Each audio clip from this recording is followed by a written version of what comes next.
Hoy, Raisa may Araneta. Ito yung nagano na naman tong kapatid ni Lisa Marcos, oh. Sabi niya rito, Sen Risa, bukas maging standard bearer ng bearer ng oposisyon sa 2028 election. Putangin na, kung ikaw lang din naman magiging presidente ng Pilipinas, mas masahol ka pa sa kahayupan ni Marcos. Ha? Anak ng teteng naman.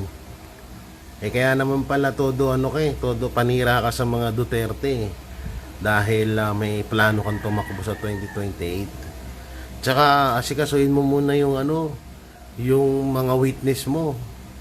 At sa susunod, pag kumuha ka ng witness, yung sureball na hindi ka ilalaglag. Dahil sa kasinungalingan mo.